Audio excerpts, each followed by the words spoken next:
자, 이제 마지막으로 이제 설교 그러면 준비를 어떻게 할 것이냐에 대해서 한번 생각해 보겠습니다. 설교자의 몸 만들기가 중요하다고 그랬죠. 그 어떤 사람이 설교하느냐가 중요한 겁니다. 설교 내용보다 어떤 사람이 설교하느냐가 더 중요하다는 거죠. 그래서 우리가 이 설교 전달할 때 설교자 자신이 중요하다는 얘기를 우리가 앞에서 해봤고요. 그 다음에 이제 그럼 어떻게 구체적으로 설교를 준비할 거냐에 대해서 생각해 봅시다. 설교는 하나의 작품을 만드는 행위입니다. 독특한 나의 작품입니다. 하나님이 나를 이런 모양으로 이런 이런 환경에서 이런 교육을 받게 하고 이런 삶의 환경을 통해서 여기까지 인도하셨죠. 하나님이 나를 여기까지 인도하셨을 때는 나에게 가장 딱 맞는 말씀을 주셔서 말씀을 전하라고 그런 교육과 그런 환경과 어려움과 모든 환경을 주셨다 하는 것입니다. 그래서 나만이 만들어낼 수 있는 설교가 나와야 돼요. 요즘 이제 표절에 대한 문제들이 조금 있었죠. 표절은 다른 사람의 설교를 그대로 베껴서 하는 건데 그거는 내가 아니죠. 하나님은 그 사람에게 맞춰서 말씀을 전하겠는데 그 사람의 교육과 그 사람의 환경을 통해서 전한 말씀을 내가 그대로 전하면 안 어울리죠. 그러니까 작품을 하나씩 만들어낸다. 그런 마음으로 나만이 할 수 있는 독특한 그런 말씀이 나와야 된다는 거죠. 자, 제일 처음에 본문을 선택하는 겁니다. 이제 본문을 선택하는 여러 가지 방법이 있겠죠. 어떤 사람은 이제 성경별로 강의하는 사람도 있고요. 아니면 이곳저곳 이렇게 본문을 뽑아서 설교하는 분들도 있는데 어떤 본문, 어떤 방법이든 저는 다 좋다고 생각합니다. 오랫동안 저는 강의 설교를 했었는데 또 어떤 때는 한 또 몇 년 정도는 본문을 뽑아서 설교를 한 적도 있었습니다. 둘 다 좋고 은혜스러웠습니다. 그런데 어쨌든 이 본문을 선택할 때 잘 선택해야 된다는 겁니다. 제일 중요한 게 영적으로 자기 수준에 맞는 그런 성경을 택하라는 거예요. 성경이요 다 똑같지 않습니다. 어떤 부분은 굉장히 깊이 있는 부분이 있고요. 어떤 부분은 좀 생활적인 부분이 있고요. 어떤 부분은 또 교리적인 부분이 있고요. 어떤 건 굉장히 영적인 깊이가 있는 그런 성경이 있고요. 어쨌든 자기에게 맞는 본문을 선택해야 된다는 거예요. 그리고 나서 시간이 지나면서 점점 이렇게 어려운 본문으로 나가서 그런 말씀을 풍성하게 전할 수 있는 그런 사람이 되라 하는 것이죠. 또 그 자료가 많은 성경을 좀 택하는 게 좋아요. 자료가 너무 없는 그런 성경은 조금 그 설교가 어려울 수 있어요. 우리는 왜냐하면 점점 더 깊어지는 사람들이기 때문에 뭐 시작부터 바로 깊이 있는 설교를 할 수 있는 것은 아닙니다. 그래서 좀 자료가 좀 많은 그런 성경을 좀 택했으면 좋겠고요. 또 자료 중에서 아주 뭐 평범한 그런 자료들 말고 정말 좋은 자료들을 몇 권을 선별을 하는 게 좋습니다. 그래서 내가 아무리 좋아한다 하더라도 그 어떤 한 성경을 꾸준히 강의할 때 그런 자신이 없으면은 좀 쉬운 본문부터 택하는 것도 저는 좋다고 생각합니다. 그렇게 해서 어떤 분들은 신약이 쉽다고 생각하는데 신약보다 제가 볼 때는 구약이 더 쉬워요. 그래서 구약에 이런 스토리가 나오는 것부터 이렇게 시작하는 것도 저는 좋지 않나 하는 생각이 드는데 이건 제 생각입니다. 그래서 그런 본문을 선택하는 과정이 참 중요하다 하는 것이고요. 아니면은 이렇게 이곳저곳 뽑아서 설교하는 분들은 물론 그것도 강해 설교를 할 수 있죠. 강해 설교라고 하는 것은 순서대로 하는 걸 강해 설교라고 하는 거 아닙니다. 강해 설교란 그 본문의 원뜻을 찾아내는 걸 강해 설교라고 하지 순서대로 하는 건 그건 연속 설교 또는 본문 설교라고 하는 거죠. 강해 설교는 원뜻을 찾아낸다는 그런 의미가 있기 때문에 그래서 꼭 어떤 여기저기 본문을 택한다고 해서 그건 강해 설교 아니다라고 말할 수 있는 것은 아니다 하는 것이죠. 그래서 어쨌든 본문을 선택하는 일이 참 중요하다 하는 것입니다. 그 다음에 본문을 선택했으면 진리 찾기를 시작하게 돼요. 진리. 그 본문 관찰이죠. 여러분 성경은요, 그 하나님의 진리를 문자의 옷을 입혀서 우리에게 보낸 겁니다. 그래서 우리가 너무 문자에 매이면 안 되고요. 그 문자 속에 숨겨진 하나님의 진리, 하나님이 진짜 무슨 뜻을 가지고 우리에게 말씀하셨느냐, 그 원뜻을 찾아내는 게 중요해요. 그래서 물론 문자의 옷을 입었기 때문에 그 문자를 잘 살펴야 됩니다만, 문자 속에 하나님의 왜 그런 말씀을 주셨을까를 살펴보는 거, 이게 또 무엇보다도 소중하다 하는 것이죠. 그래서 우리는 진리를 선포하는 사람입니다. 어떤 윤리 도덕을 가르치는 사람이 아니라 진리, 하나님의 뜻이 무엇인가, 하나님이 우리에게 무슨 말씀을 하시고자 하는가, 그걸 찾아내야 돼요. 그래서 그 많은 분들이 어디에 빠지냐면 문자 자체에 빠져요. 그러니까 문자에 빠지면 잘못하면 윤리 설교밖에 안 돼요. 도덕 설교밖에 안 돼요. 하나님은 도덕과 윤리 이상을 가르쳐 주기를 원하는 것이에요. 그래서 진리 찾기를 시작해야 됩니다. 그래서 몇 가지 이제 쭉 이렇게 우리가 참고해야 될 사항들이 있죠. 본문을 여러 번 정독하는 거 중요하죠. 정독해야 되면 많이 읽어봐야 돼요. 사실 많이 읽으면 뭐 그런 얘기도 있죠. 독서 100편 의자현, 100번 읽으면 뜻을 자연스럽게 알게 될 수 있다. 그런 말도 있는 것처럼 많이 읽는 게 중요해요. 예전에 초대교회 우리 목사님들은 무슨 뭐 그때 무슨 주석이 있었겠습니까? 설교집이 있었겠습니까? 그냥 성경 그 하나밖에 없는데 그거 산에 올라가서 읽고 묵상하고 또 기도하고 그러는 가운데 능력 있는 설교를 할 수 있었던 것처럼 본문 자체가 우리에게 큰 힘을 준다. 본문을 여러 번 천천히 읽는 가운데 하나님의 뜻이 무엇인지 깨닫도록 애를 써봐라. 이게 중요합니다. 그리고 본문을 읽다가 질문을 던지라는 거예요. 왜 그랬을까? 왜 여기에 이 말이 나왔을까? 왜 이 단어를 썼을까? 우리가 성경을 많이 읽다 보면 어떤 매너리즘에 빠지냐면 당연하게 그냥 무조건 받아들여요.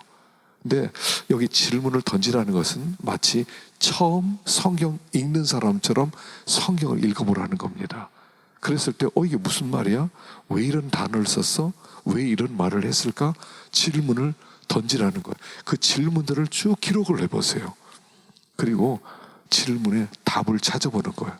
하나님, 왜 이런 질문을, 왜 이런 말씀을 쓰셨습니까? 그래서 질문을 던지고 스스로 답을 찾고 답이 안 나오면 물어보고, 그리고 그때는 주석도 찾아보고, 그런 과정이 필요하죠. 질문 던지는 게 아주 중요하다는 겁니다. 그 다음에 네 번째는 아주 자세하게 성경을 보십시오. 사실 본문에 답을 다 주셨어요. 본문에 답을 주셨는데 우리가 자세하게 보지 않아서 놓칠 수 있어요. 탐정같이 살피라는 겁니다. 형사나 탐정은 그 현장에 모든 답이 있다고 생각하고 그 현장을 낱낱이 뒤지는 거죠. 본문 속에 하나님이 하시고자 하는 의미가 다 있어요. 그래서 자세히 성경을 해석해 보세요. 자기 말로 바꿔보세요. 그래서 이게 무슨 말인지 모르면 영어 번역도 보고, 요새 한글 좋은 번역도 많이 있으니까 번역도 좀 참고하고 또 원어도 좀 살피고 그러는 가운데 그 본문에서 그 본문의 의미를 먼저 정확히 파악하라는 거예요. 정확히 어떤 한 단락에, 어떤 한 장에, 이 장에서 무슨 얘기를 하려고 그러는 거냐, 한마디를 한번 찾아보자. 한 주제를 찾아보자. 그래서 본문을 한번 자세히 하고자 하는 말을 찾아보라는 겁니다. 그 다음에 형용사 또는 반복되는 말, 다 강조하는 거죠. 그런 말을 찾아보라는 거죠.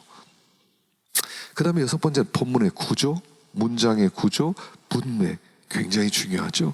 그래서 뭐 예를 들어서요, 너희는 세상의 빛이니 너희는 세상의 소금이니 뭐 그 소금의 말을 짜지 않으면 벗겨버려 사람의 밟힌다. 너는 빛이다. 사람의 등불을 켜서 말 아래 두지 않고 등경 위에 둔다. 이러면은 문맥을 보셔야 돼요. 소금과 빛이 누구냐? 그냥 우리 단순하게 성도다. 성도는 소금이 빛이다 들었는데 아니에요. 소금과 빛이다. 앞에 무슨 얘기가 있어요? 팔복이 나와요. 팔복 사람이 바로 소금과 빛이다. 이런 뜻이 되는 거죠. 그러니까 팔복의 사람이 될 때 우리는 소금이 되고 빛이 될 수 있다. 해답이 본문에 있어요. 구조와 문맥 속에 있다는 것이죠. 그러니까 이 구조와 문맥, 큰 그림을 보는 게 중요해요. 제가 저희 교회에서는 이제 새벽 기도 때마다 요새 이제 맥체인 성경을 읽기를 합니다. 예전에 생명의 삶도 많이 하고요. 매일 성경도 했는데 요즘 들어서는 이제 몇 년 전부터 맥체인 성경 읽기를 해요. 그래서 하루에 성경 넉 장씩을 읽게 만듭니다. 맥체인 성경 읽기에 대해서는 여러분들이 나중에 이렇게 뭐 인터넷에 들어가 보면 어떤 의미인가 알 텐데요.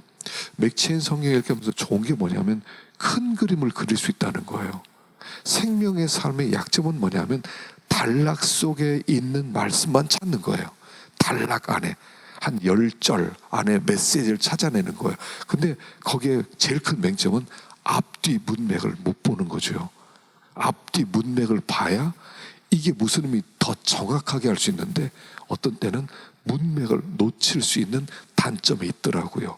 그래서 맥체를 하다 보니까 아주 큰 그림을 그리면서 메시지를 찾는데 도움이 많이 됐어요. 그래서 본문의 구조, 문장의 구조, 문맥, 큰 그림을 보아라는 겁니다. 또 한 절 한 절씩 떼어서 연구하는 거죠. 한 절 한 절씩.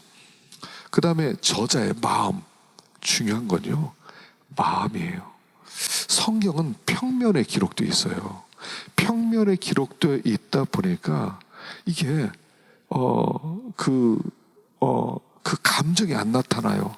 막 그 슬픈 감정인지 기쁜 감정인지 아니면 감동이 되는 감정인지 그런 게 안 나타나요. 그게 그래서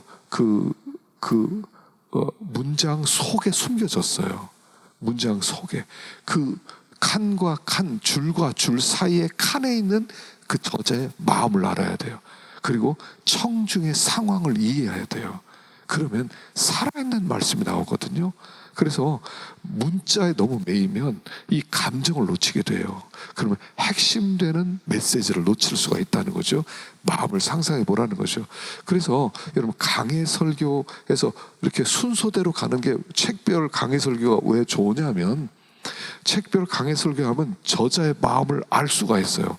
근데 여기저기를 다니다 보면 그때그때 다른 성경 들어갈 때마다 저자의 마음을 새로 이해를 해야 돼요. 그러다 보니까 더 좀 어렵습니다. 그래서 그것도 좋지만 이렇게 책별 강해 설교하는 것도 좋더라 하는 것입니다. 또 9번째는 본문과 연관되는 성경 구절을 생각해 보라는 거예요. 이거는 성경을 많이 읽어본 사람이 유리합니다. 많이 읽어봐야 돼요. 많이 읽어본 사람은 그 본문을 읽으면서 다른 본문이 다른 구절이 연결이 되게 돼 있어요. 반드시. 그래서 박희천 교수님 같으면 뇌리 성경 일람표를 하나 만들라는 거예요. 우리 선생님이었는데요. 이분은 성경을 하도 많이 읽었어요. 그 머릿속에 뇌리 성경 일람표가 어느 정도냐면 에스겔 37장 뭐가 있지? 물으면 에스겔 37장에는 마른 뼈가 살아나는 게 있습니다. 이게 딱 나와야 돼요. 에스겔 47장 얘기해봐. 이렇게 얘기하면 에스겔 47장에서는 8장에서는 그 성전 문지방에서 물이 나오는 불은 1천척 2천척 그런 얘기 나오면 이게 딱 나와야 된다는 거예요. 그래야 설교할 수 있다는 거예요. 그게 몇 장? 아브라함이 이삭 바친 사건 몇 장? 창세기 22장입니다. 이게 나와야 그래야 성경을 깊게 해석할 수가 있다는 거죠. 그것도 모르고 무슨 설교를 하겠냐는 거죠. 그래서 본문과 연관되는 성경 구절이 나와야 된다는 거죠. 그걸 뇌리 성경 일람표다 이렇게 그분은 얘기를 했습니다만 성경을 많이 읽으셔야 됩니다. 그 그 다음에 본문에 나타난 교훈을 정리를 해보는 겁니다. 이 진리 찾기를 하면서 거기서 이제 깨달아지는 것들, 그러니까 본문에 나타난 11번째 하나님의 성품, 인간의 죄성, 이런 것들을 살피면서 깨달은 은혜들을 쭉 기록해 보는 거죠. 익숙한 본문은 더 자세히 살펴야 됩니다. 익숙하니까 우리가 메시지를 놓칠 수 있고요, 익숙하다고 생각하니까 너무 그 모든 사람이 그냥 다 알 수 있는 아주 그 무의미한, 그냥 진부하게 설교를 할 수가 있다는 겁니다. 여러분, 모든 성경을 성도들은 이렇게 성도들과 같은 수준의 눈으로 보면 안 돼요. 성도들도 이거 이런 말씀이구나, 소금이라고 그랬구나, 짜라고 그랬구나, 짠맛을 가져야겠다, 그건 누구든 할 수 있어요. 그 이상, 그 깊이 있는 원 본문의 뜻을 찾아내라 하는 것이죠. 당연하다고 생각하는 부분을 다시 한번 짚어보세요. 당연한 말씀이다 라고 했던 것을 또 한번 생각해 보라는 겁니다. 악어처럼 불독처럼 집요하게 본문과 씨름하라는 거예요. 여러분, 설교자는 악어가 돼야 돼요. 이 악어의 입은 자물쇠라고 그러죠. 한 번 물면 안 놓습니다. 한 번 물고 물속으로 들어갑니다. 숨통 넘어갈 때까지 기다립니다. 그리고 나서 나중에 죽은 다음에 그걸 요리해 먹죠. 악어처럼 불독이요. 불독 특징도요, 한 번 물면 안 노는 게 불독이죠. 집요하게 본문과 씨름하십시오. 설교하면서 메시지가 없는 것 같다, 본문과 다시 씨름하세요.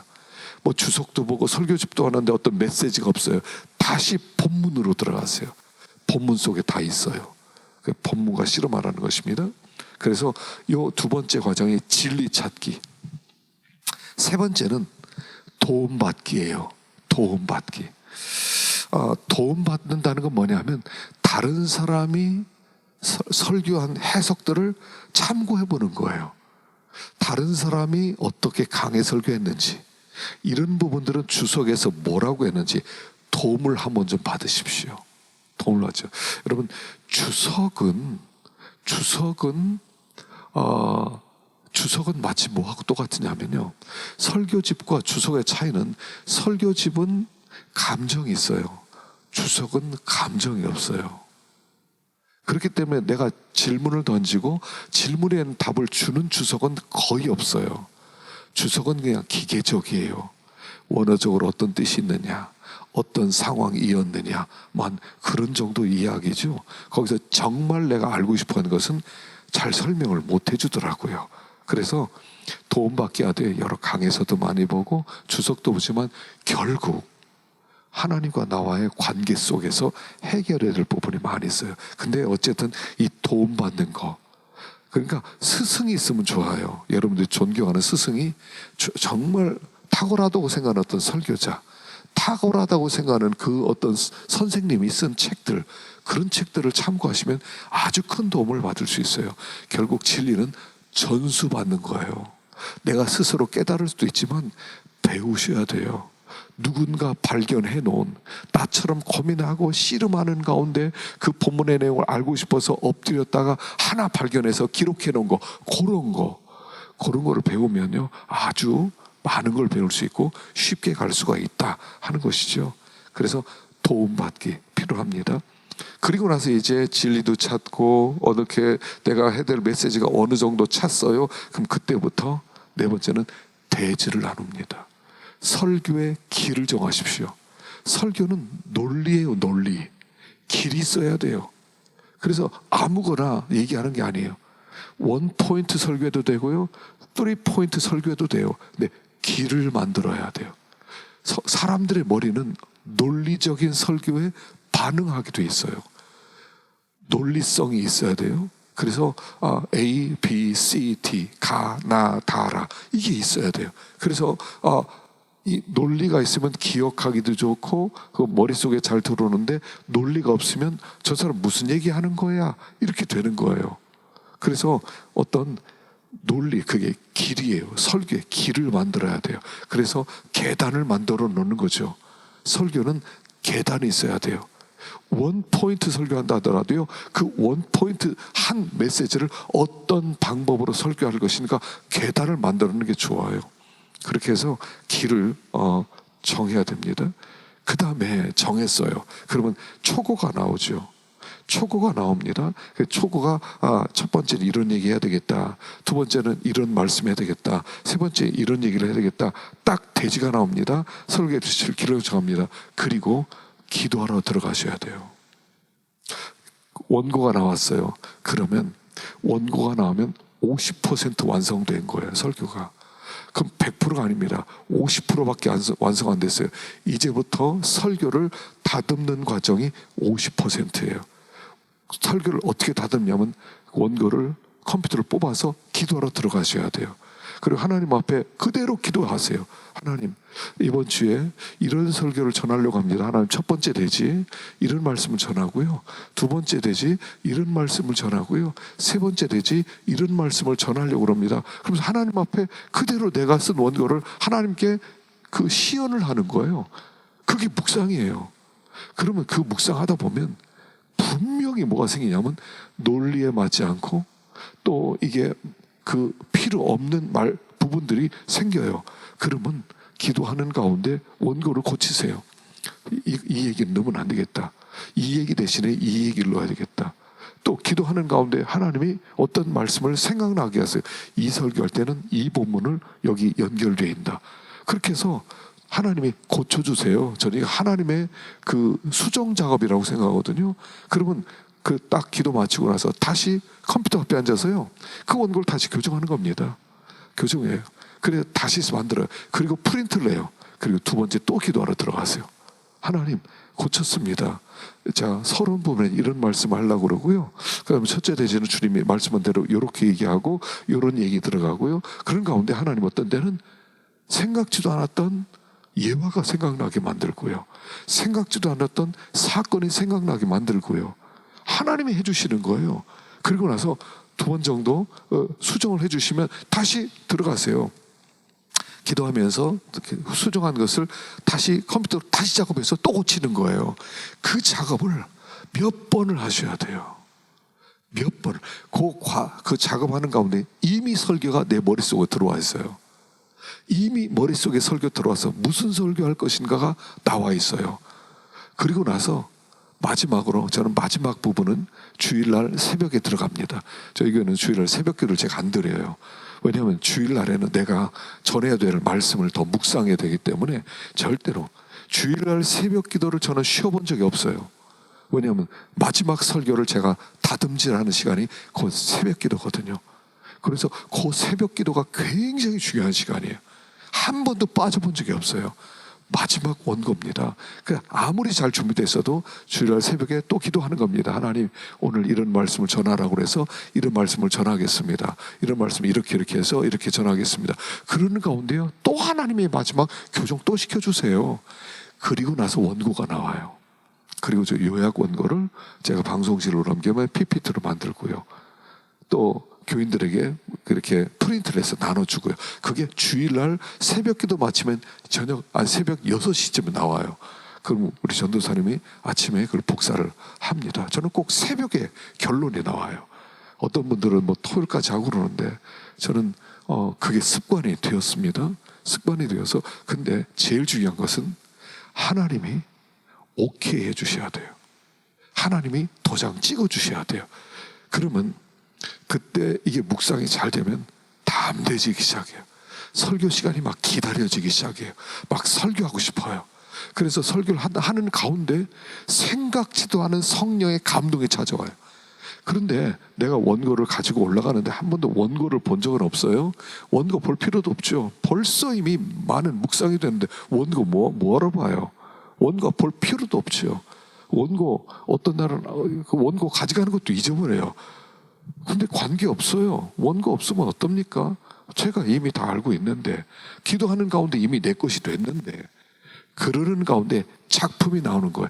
나만이 알 수 있는 나의 환경, 나의 교육 배경, 내가 읽은 책, 내가 당한 어려움, 내가 당했던 즐거운 일, 내가 실수했던 것, 그 모든 것들이 설교에 나오는 나만이 할 수 있는 설교가 나오는 거예요. 나만이 알 수, 그걸 하나님이 도장 찍어주시는 거예요. 그리고 나서 마친 다음에 매핑을 해야 돼요. 설교 매핑. 지도를 그리는 거예요. 그래서 첫 번째는 이런 얘기 이렇게 해서 이런 얘기 들어가고 이 본문이 이런 여기에서 이런 진리가 있고 그래서 이렇게 연결되고 자, 두 번째는 이렇게 해서 매핑을 하나 그려놓으세요. 머릿속에. 아니면 종이로요 한 장 정도에다가 딱 그려놔요. 첫째 되지, 둘째 되지, 셋째 되지. 그리고 여기에는 이런 얘기 이런 얘기 그래서 매핑해서 지도 딱 한 장을 갖고 들어가도 아주 좋죠.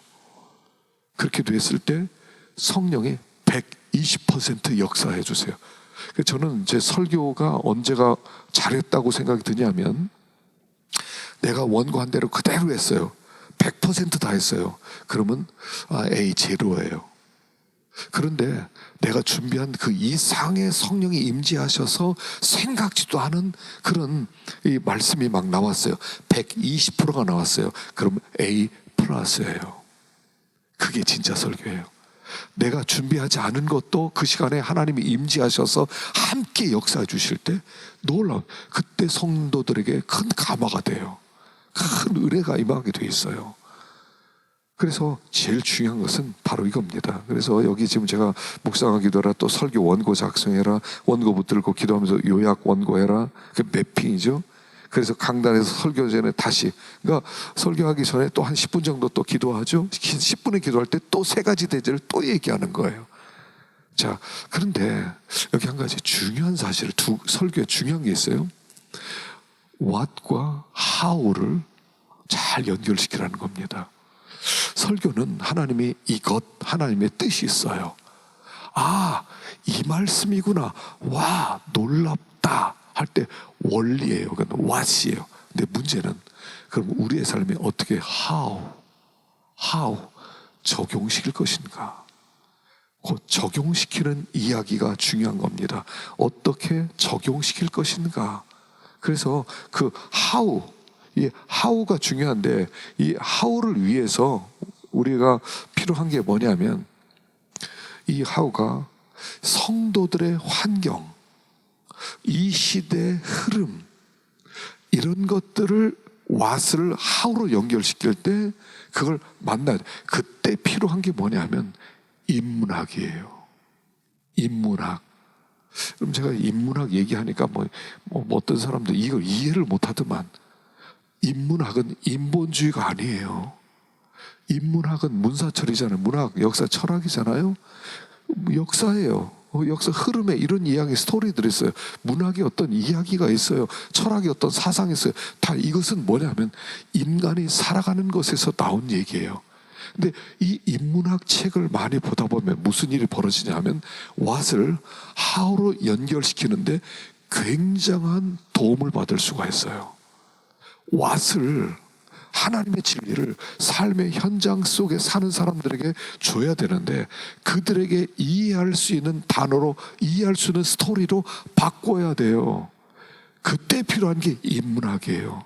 책을 많이 읽으란 얘기예요. 그래서 그 책 읽은 것이 그때 나오는 거예요.